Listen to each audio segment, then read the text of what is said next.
ಅಂತೂ ಇಂತೂ ದೊಡ್ಡ ಮನೆಯ ಜಂಟಿ ಒಂಟಿ ಆಟಕ್ಕೆ ಬಿಗ್ ಬಾಸ್ ಫುಲ್ ಸ್ಟಾಪ್ ಇಟ್ಟಾಯ್ತು.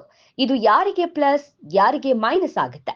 ಇನ್ನು ನೋಡೋಕೆ ರಗಡ್ ಆಗಿರೋ ಕಾಕ್ರೋಚ್ ಸುದಿ ನಿಜಕ್ಕೂ ರಫಾ ಅಥವಾ ಮಗು ಮನಸ್ಸಿನ ವ್ಯಕ್ತಿನ? 4 ಜನರ ಫೈನಲಿಸ್ಟ್ 3ಕ್ಕೆ ಇಳಿಕೆಯಾಗುತ್ತಾ? ಎಸ್, ಬಿಗ್ ಬಾಸ್ ಸೀಸನ್ 12 ಶುರುವಾದಾಗ್ಲೇ ಜಂಟಿ ಒಂಟಿ ಅನ್ನೋ ಟಾಸ್ಕ್ ಕೊಟ್ಟು ಕಂಟೆಸ್ಟೆಂಟ್ಸ್ ನ ಮನೆ ಒಳಗೆ ಕಳಿಸಿದ್ರು. ಆಗಲೇ ವೀಕ್ಷಕರು ಇದು ವರ್ಕ್ ಆಗುತ್ತಾ ಅನ್ನೋ ಡೌಟ್ ಅಲ್ಲಿದ್ರು.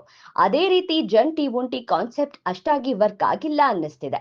ಜಂಟಿಯಾಗಿದ್ರಿಂದ ಜಂಟಿ ಜೋಡಿಗಳಿಗೆ ತಮ್ಮ ಇಂಡಿವಿಜುವಲ್ ಆಟ ಆಡೋಕೆ, ತಮ್ಮ ಸ್ಟ್ರೆಂತ್ ಏನು ಅಂತ ತೋರ್ಸೋಕೆ ಆಗಿಲ್ಲ. ಹೀಗಾಗಿ ಜನ ಕೂಡ ಇಷ್ಟಪಟ್ಟಿರ್ಲಿಲ್ಲ.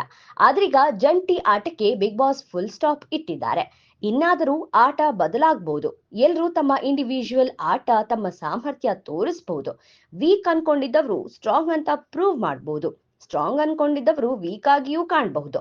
ಇನ್ನು ಜಂಟಿಗಳು ಬೇರೆ ಬೇರೆ ಆದ ಮೇಲೆ ಮೊದಲ ಫಿನಾಲೆಗೆ ಫೈನಲಿಸ್ಟ್ ಆಗಿರುವ ಸ್ಪಂದನ, ಮಾಳು, ಸುದಿ ಹಾಗೂ ಅಶ್ವಿನಿ ಗೌಡ ಈ 4ರನ್ನ ಬಿಟ್ಟು ಉಳಿದ ಎಲ್ಲಾ ಸ್ಪರ್ಧಿಗಳು ಎಲಿಮಿನೇಷನ್ಗೆ ನೇರವಾಗಿ ನಾಮಿನೇಟ್ ಆಗಿದ್ದಾರೆ.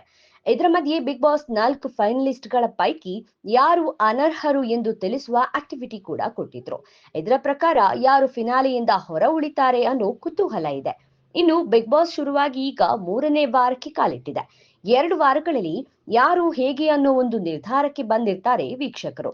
ಆದ್ರೆ ಕಾಕ್ರೋಚ್ ಸುದಿ ವಿಷಯದಲ್ಲಿ ಇದು ತಪ್ಪಾಗಿದೆ ಅನ್ನಿಸ್ತಿದೆ. ಯಾಕಂದ್ರೆ ನೋಡೋಕೆ ರಫ್ ಅಂಡ್ ಟಫ್, ರಗಡ್ ಆಗಿ ಕಾಣಿಸೋ ಕಾಕ್ರೋಚ್ ಸುದಿ ನಿಜಕ್ಕೂ ಹಾಗಿಲ್ಲ ಅನ್ನಿಸ್ತಿದೆ. ಜೋರಾಗಿ ಮಾತನಾಡೋಕ್ಕೂ ಹೆದರಿ, ಪವರ್ ಇದ್ರೂ ಟಾಸ್ಕ್ ಕೊಡೋಕೆ ಹಿಂಜರಿತಾ ಇದ್ರು. ಇದು ನಿಜಕ್ಕೂ ಅವರ ವ್ಯಕ್ತಿತ್ವನ ಅಥವಾ ಮನೆಯಲ್ಲಿ ಉಳಿಯೋಕೆ ಗಿಮ್ಮಿಕ್ಕ ಗೊತ್ತಿಲ್ಲ.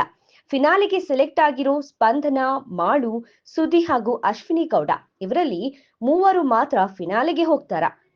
ಹಾಗಾದ್ರೆ ಫಿನಾಲೆ ಲಿಸ್ಟ್ ಇಂದ ಆಚೆ ಉಳಿಯೋರು ಯಾರು? ಕಾದು ನೋಡೋಣ.